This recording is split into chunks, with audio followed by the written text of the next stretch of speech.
Hello everyone, welcome to GTU electrical पाठशाला। तो आज हम डिस्कस करेंगे डी इंजीनियरिंग क्या है और उसके रिलेटेड एडमिशन प्रोसेस और पूरी जानकारी आपको इस वीडियो में देखने को मिलेगी। तो लेट्स स्टार्ट।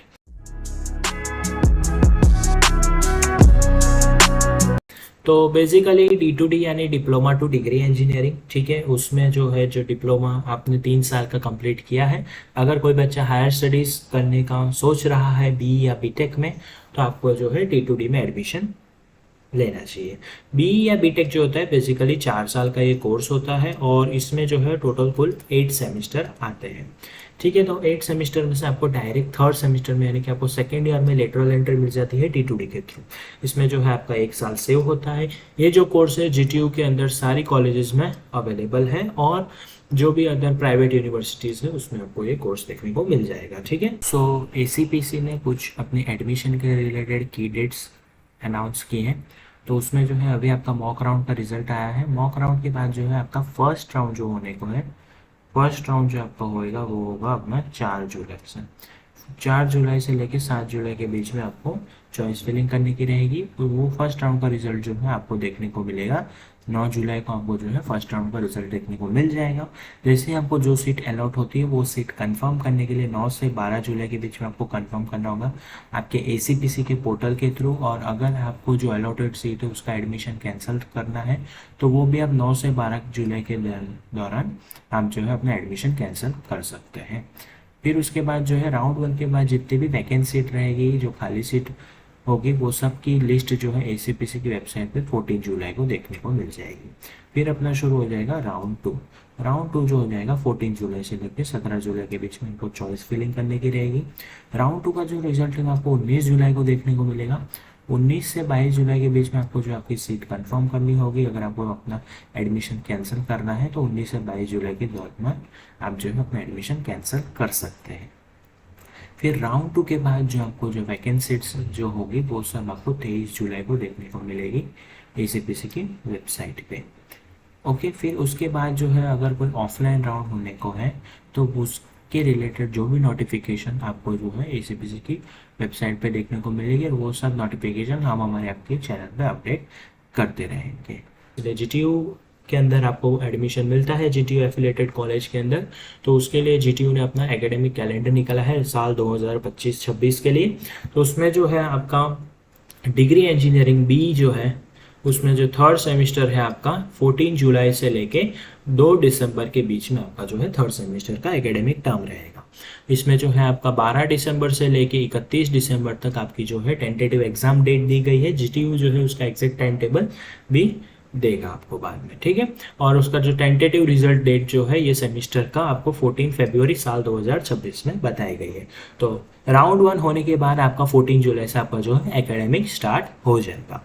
ओके, तो इसके बाद जो है आपको कौन से सब्जेक्ट्स होंगे। अगर कोई भी स्टूडेंट ने इलेक्ट्रिकल ब्रांच में GTU के अंदर एडमिशन लिया है तो उसके लिए हमारी चैनल आपको बहुत ही फ़ायदा देने वाली है। तो इसलिए जल्दी से सब्सक्राइब कर दीजिए, क्योंकि जो है आपको इलेक्ट्रिकल में कौन से सब्जेक्ट्स आने वाले हैं उसकी तरफ हम देखते हैं। तो इलेक्ट्रिकल में जो है ये आपकी टीचिंग स्कीम जो है 2025 और 26 से इफेक्टिव हुई है, यानी कि ये थोड़ा नया सिलेबस है, GTU ने सिलेबस में चेंज किया गया है। तो देखिए यहाँ पे आपको प्रोफेशनल कम्युनिकेशन एंड एथिक्स करके एक सब्जेक्ट है, ठीक है, जो इलेक्टिव सब्जेक्ट है। इलेक्टिव सब्जेक्ट यानी कि ऑप्शनल सब्जेक्ट रहेगा। आपको इसके ऑप्शन में एक दूसरा सब्जेक्ट भी होगा और यहाँ पे वो दूसरा सब्जेक्ट है इंडियन नॉलेज सिस्टम, वो भी इलेक्टिव सब्जेक्ट है। यानी कि ये 2 सब्जेक्ट में से आपको कोई एक सब्जेक्ट को सिलेक्ट करना है जो आप कॉलेज में एडमिशन लेंगे। कॉलेज वाले इसकी प्रोसीजर आपको बताएंगे। फिर आपको इंडियन कॉन्स्टिट्यूशन करके एक सब्जेक्ट है, राइट। उसमें जो है आपका GTU जो होगा वो 50 मार्क्स का रहेगा और 30 मार्क्स का आपका सबमिशन, ठीक है।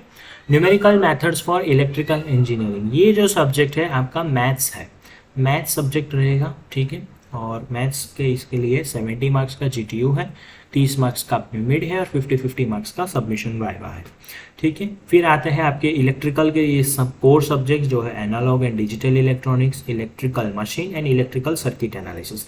ये 3 जो सब्जेक्ट है आपके इलेक्ट्रिकल के कोर सब्जेक्ट है, ठीक है। सब में आपको 70 मार्क्स का GTU देखने को मिलेगा, 30 मार्क्स का आपको मिड देखने को मिलेगा और 50-50 मार्क्स का आपका इंटरनल वाइवा एंड सबमिशन देखने को मिलेगा, राइट। क्लियर। तो ये था आपका पूरा सिलेबस इंट्रोडक्शन। अभी हमको आपको जो है हमारी चैनल पे क्या क्या देखने को मिलेगा, तो एनालॉग एंड डिजिटल इलेक्ट्रॉनिक्स है, इलेक्ट्रिकल मशीन है, इलेक्ट्रिकल सर्किट एनालिसिस है, ये इलेक्ट्रिकल के कोर सब्जेक्ट, और एक बोनस सब्जेक्ट हमने लिया है इंडियन कॉन्स्टिट्यूशन। ये 4 सब्जेक्ट्स के रिलेटेड आपको जो है वीडियो लेक्चर्स हम देने वाले हैं। फिर आपको मिलेगा मटेरियल इसका, और मटेरियल के साथ साथ आपको मिलेगा exam oriented most IMP question, GTU के रिलेटेड हो गया, इंटरनल सब में आपको ये आईएमपी काम आने वाला है। तो इसलिए जल्दी से जो भी इलेक्ट्रिकल में जिसने एडमिशन लेने वाले हो या लिया है वो सब हमारे चैनल को सब्सक्राइब कर दीजिए, क्योंकि आपके लिए चैनल बहुत ही फायदेकारक है। ओके, तो D2D के लिए हम बात करें तो कुछ स्टूडेंट्स का डाउट रहता है, तो देखिए क्या हम हमारी ब्रांच चेंज कर सकते हैं, तो बिल्कुल आप कर सकते हैं, एसीपी से आपको अलाउ करते हैं, लेकिन मैं मानूंगा कि आप मत कीजिए। क्यों? क्योंकि अगर आपने जो ब्रांच से डिप्लोमा किया है वही ब्रांच में अगर आप डिग्री करेंगे तो आपका अच्छा रहेगा, क्योंकि आप डिप्लोमा के जो बेसिक्स पढ़ के आए हैं वही आपको थोड़ा एडवांस लेवल में आपको डिग्री में पढ़ना है, तो आपको ईजी रहेगा। अगर आप ब्रांच चेंज कर देते तो आपके डिप्लोमा के बेसिक्स आपको कुछ काम नहीं लाने वाले, और आपको नई ब्रांच में नए सर से सब कुछ पढ़ना पड़ेगा, जो आपके लिए थोड़ा टफ केस हो जाएगा। ठीक है, डिग्री टफ है डिप्लोमा के कंपेरिजन में, जी हाँ थोड़ा बहुत टफ रहेगा ही, क्योंकि एडवांस लेवल का कोर्स है, एक अपर लेवल आप जा रहे हो तो थोड़ा टफ रहता है, लेकिन आप मैनेज कर सकते हैं। हाँ, तो जो गुजराती मीडियम के स्टूडेंट्स हैं उनको थोड़ा डिफिकल्ट रहेगा। क्यों? क्योंकि भाई गुजराती मीडियम में आपने पढ़ा है, गुजराती में ही पेपर लिखा है, डिग्री में क्या है यहाँ पे सब कुछ इंग्लिश में पेपर लिखने जाएगा, इंग्लिश में आपको पढ़ाई करनी पड़ेगी। ठीक है, तो ये जो है थोड़ा मुश्किल रहेगा, लेकिन आप मैनेज कर पाओगे, धीरे धीरे आपको हैबिट हो जाएगा तो आप हो जाएगा। लेकिन गुजराती मीडियम स्टूडेंट्स, अगर आपको डिग्री में ईजी करना है, सब आपको इजी लगे, तो हमारे चैनल को सब्सक्राइब कर दीजिए। आपको सब इफ़ेक्टिव कंटेंट्स एकदम इजी लैंग्वेज में और एकदम इजी वे में समझ आएगा हमारी चैनल पे, तो आपके लिए तो बहुत ही बेस्ट है ये। ठीक है, तो आपको डिग्री बिल्कुल टफ नहीं लगेगा। ओके, तो फिर अगर आपका डिप्लोमा का परसेंटेज प्लेसमेंट को अफेक्ट करेगा? नहीं, बेसिकली डिग्री का परसेंटेज ज़्यादा मैटर करता है, क्योंकि आप डिग्री से प्लेसमेंट ले रहे हो।